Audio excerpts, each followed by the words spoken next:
नमस्कार, मैं पूजा पांडे। आप देख रहे हैं समाचार एक्सप्रेस। मैं आपको एक ऐसी लेडी से मिलाने जा रही हूँ जो ऑलराउंडर है। जी हाँ, जी मैं बात कर रही हूँ भारत गौरव डॉक्टर अनीता वसुंधरा जी का। जी, एक्चुअली आज 10 दिसंबर को progressive foundation of human rights के प्रोग्राम में जो कि बनारस लखनऊ से इन्हें स्पेशली बुलाया गया था वाराणसी में। आइए इनसे हम मुलाकात करते हैं। नमस्कार मैडम। नमस्ते। समाचार एक्सप्रेस में आपका स्वागत है। नमस्ते। तो काशी में आपको कैसा लगा? आप तो वैसे काशी की ही रहने वाली हैं, फिर भी आप तो अब लखनऊ में शिफ्ट है, फिर भी कभी-कभी आना होता होगा। तो कैसा लगा हमारा काशी? सबसे पहले तो हमारे पूरे काशीवासियों को और आज के इस कार्यक्रम में देख रहे दूर-दूर तक जहाँ तक मेरी आवाज़ पहुँच रही है, आप सभी दर्शकों को, श्रोताओं को मेरा यानी कि भारत गौरव डॉक्टर अनीता सहगल वसुंधरा का प्यार भरा नमस्कार। आप सभी को बहुत सारी बधाइयाँ, शुभकामनाएँ। मैं लखनऊ से अपने बाबा विश्वनाथ की महानगरी में आई हूँ और मैं आपको बताना चाहूँगी कि मैं भी इसी नगरी की ही पैदाइश हूँ, यानी कि मेरा जन्म भी आपके ही इस धरा पर हुआ है और आज मैं आपके साथ हूँ, ये मेरा भी सौभाग्य नहीं परम सौभाग्य है। मैं लखनऊ से आज के इस कार्यक्रम को होस्ट करने के लिए मुझे फिर सादर आमंत्रित किया गया था और मेरे साथ आप हैं, आपके साथ मैं हूँ और मेरे साथ इनकी बातें हैं। जी, तो वसुंधरा जी ये बताइए कि ये जो कार्यक्रम था मानवाधिकार दिवस पे, इस पे आप क्या कहना चाहेंगी? प्रोग्राम कैसा रहा? और इस पे कुछ आप बताएँ हमारी जनता को। प्रोग्राम हम लोग ने किया, प्रोग्राम कैसा रहा ये आप बताइए और आप बताइए क्यों। और सब्जेक्ट था हमारा कि मानवाधिकार और सामाजिक न्याय। ये बहुत बड़ा, एक देखा जाए तो इतना गहरा विषय है कि इसके लिए 2-3 घंटे के कार्यक्रम जो है ना बहुत छोटे से होते हैं। ये बड़ा सा पूरे दिन का एक सेमिनार अगर इसके लिए रखा जाए तब भी कम है। मतलब first session, second session, third session भी रखा जाए, बहुत सारे एक्सपर्ट्स को बुलाया जाए, उसकी काउंसलिंग करी जाए और हर फील्ड के लोगों को बुलाया जाए और इस मुद्दे पे बात की जाए तो मेरे ख्याल से तब भी समय कम पड़ेगा। और बात होती है जब मानवाधिकार की और सामाजिक न्याय की तो सबसे पहले महिला का चेहरा सामने आता है कि कोई भी मानवाधिकार है, कोई भी सामाजिक न्याय है, उसके लिए पहली कड़ी नारी है, महिला है, औरत है। क्यों है? क्योंकि क्या मानवाधिकार और सामाजिक न्याय के लिए कोई दूसरा बंदा नहीं है क्या इस पृथ्वी पे? लेकिन नहीं, वहीं पे आके क्वेश्चन मार्क लग जाता है कि ये किसके सामाजिक न्याय कैसे मिलेगा किसी भी औरत को, किसी भी लड़की को, किसी भी महिला को। और मैं आप लोगों से बस ये कहना चाहूंगी कि ये मानवाधिकार और ये सामाजिक न्याय कभी गांव में जाके आपने देखा है?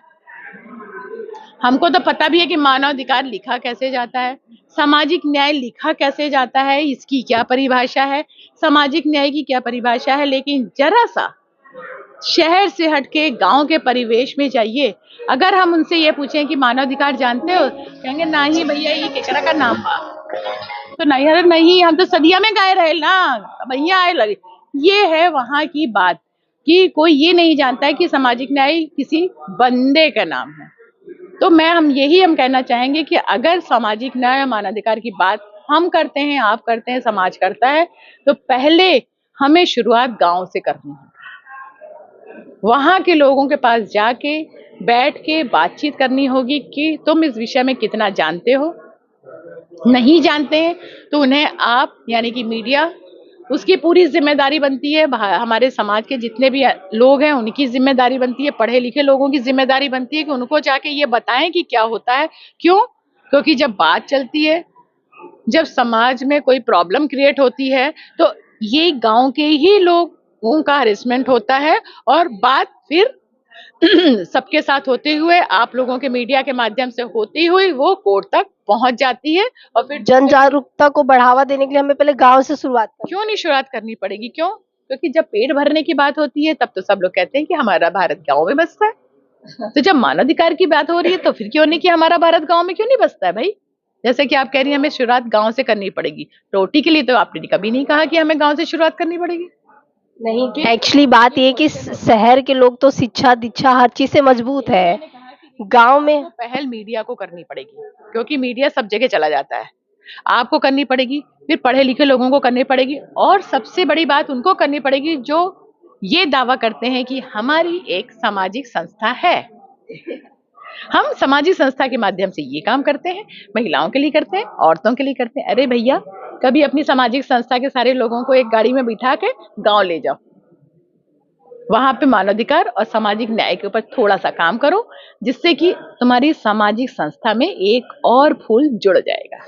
तो ऐसे अगर एक बंदे को भी अगर हमने अवेयर कर दिया तो उसका पूरा परिवार अवेयर हो जाएगा, जागरूक हो जाएगा, तो कहीं ना कहीं कमी आएगी। बिल्कुल। तब जब बच्चा लिखता है तो जब गलत करता है तो माँ क्या कहती है, रबड़ से मिटा रहे, रबड़ से मिटा रो। तो बहुत सारी गलतियां उसकी क्या करती है, माँ रबड़ से मिटा देती है, पेज खाली कर देती है, फिर कहती है फिर से लिखो। वही वाली चीज है कि समाज में होने वाली, गांव में होने वाली ये जो प्रॉब्लम्स है, इसको मिटाना पड़ेगा। वहां पे सही मायने में मानवाधिकार की और सामाजिक न्याय की परिभाषा को लिखना पड़ेगा। तब देखिए कहीं ना कहीं किसी न किसी रूप में हमारा समाज साफ सुथरा, निश्चल, प्रेम से भरा हुआ, इंसानियत से भरा हुआ अपने आप हमको एक दर्पण में दिखाई पड़ेगा, जिसके लिए आगे आने वाले समय में हमें इस तरह के सेमिनार्स करने की जरूरत नहीं पड़ेगी। तो वसुंधरा जी, मैं आपसे ये पूछा, आपको जैसा कि अभी मैंने ऑलराउंडर का नाम दिया है, आप जाने-माने हस्तियों में से भी अब तो वर्ल्ड रिकॉर्ड बन रहा है भई, उनके लिए कांग्रेचुलेशन पहले आपको। और इनको इनके बारे में मैं आपको इनकी ख़ासियत बता दूँ कि जैसा कि मैंने इनके ऑलराउंडर मैंने इनका नाम दिया है, ये प्रधानमंत्री, मुख्यमंत्री जितने भी गवर्नमेंट, प्राइवेट सेक्टर में जितनी भी चीज़ें होती हैं, इनको ज़रूर इनवाइट किया जाता है। और इनके बारे में मैं जाना हूँ कि 100 से ज़्यादा फ़िल्में बना चुकी हैं ये, बन चुकी हैं 100 से ज़्यादा फ़िल्में। तो उसका एक्सपीरियंस कैसा रहा आपका? जी हाँ, मैं सॉरी, मैं आपकी राष्ट्रीय उद्घोषिका होने के साथ-साथ एक बॉलीवुड एक्ट्रेस भी हूँ। और मैंने I have done the more than 100 movies in the 5 year, यानी कि 5 सालों में मेरी 100 से ज़्यादा फ़िल्में हो गई हैं। और मैं हिंदी, उर्दू, अवधी, बुंदेलखंडी, भोजपुरी बहुत सारी भाषाओं को जानती हूँ। तो मेरी बहुत सारी फ़िल्में भोजपुरी में भी हैं, अवधी में भी हैं, हिंदी में भी हैं, और सबके साथ काम किया हुआ है। फेमस डायलॉग बताइए जो आपका अच्छा मतलब हिट रही हो मूवी, आपकी फ़ेवरेट मूवी हो, कुछ मस्त सा एक डायलॉग सुना दीजिए हमारे को। मेरी हिंदी मूवी है बाबू मोशाय बंदूकबाज, नवाजुद्दीन सिद्दीकी जी के साथ। और वो फ़िल्म आप लोग ज़रूर देखिएगा। उसमें वो कहा जाता है ना कि देखिए, आप अगर अपने ही किरदार में हैं, मतलब कि जो आपका रूप है, वो आपके दोस्तों के बीच में भी वही है, परिवार के रूप बीच में भी वही है, समाज के रूप में सब कोई आपको आपके नाम से जानता है।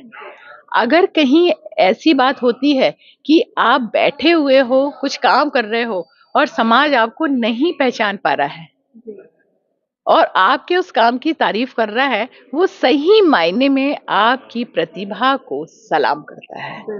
ऐसा ही कुछ देखने को मिलेगा आपको जब आप ये फ़िल्म देखेंगे। बहुत अच्छा लगा हमें मुलाकात करके। बहुत सारे क्षेत्रों में भी अवार्ड्स भी मिल चुके हैं, और इस समय सिर्फ संचालन और 1000 के मैक्सिमम आपको अवार्ड्स मिले। 2500 से ज़्यादा इन्हें अवार्ड्स मिल चुके हैं अभी। आगे का देखिए, अभी तो मिलना बाकी है। बिल्कुल। और सबसे बड़ी बात ये है कि सिर्फ राष्ट्रीय उद्घोषिका ही नहीं हूँ, बॉलीवुड एक्ट्रेस ही नहीं हूँ। इस समय आप लोगों के सबकी दुआओं से 35 से ज़्यादा विधाएँ हैं मेरे पास, और सारी विधाओं को ऊपर वाले की दुआ से पूरी तरीके से आप शिद्दत के साथ मैं निभा रही हूँ। और मुझे क्या आता है, मुझे भी खुद नहीं मालूम है, क्योंकि आप जैसे चाहने वाले मुझे फैन्स मुझे कुछ करने के लिए कहते हैं, तो मैं उस काम को ज़रूर करती हूँ। ये अनीता सहगल की खासियत है। मैं कहानीकार भी हूँ, राइटर भी हूँ, कवियत्री भी हूँ, लेखिका भी हूँ। मेरी अभी 9 तारीख को 14 कहानियों का एक संग्रह नया सवेरा, उसका विमोचन हुआ है, और आगामी आने वाले सन 25 में एक बहुत बड़ा धमाका होने जा रहा है। जब होगा उसकी आवाज़ आप तक ज़रूर पहुँचेगी। और मैं भी आपके इस धरती की हूँ, जैसा कि मैंने आपको बताया था, इसलिए बहुत सारा आशीर्वाद दीजिए, ब्लेसिंग दीजिए, शुभकामनाएं दीजिए अपने बाबा विश्वनाथ की नगरी की इस बेटी अनीता को। बहुत अच्छा लगा, आप हमारे साथ ऐसे ही जुड़े रहें। धन्यवाद।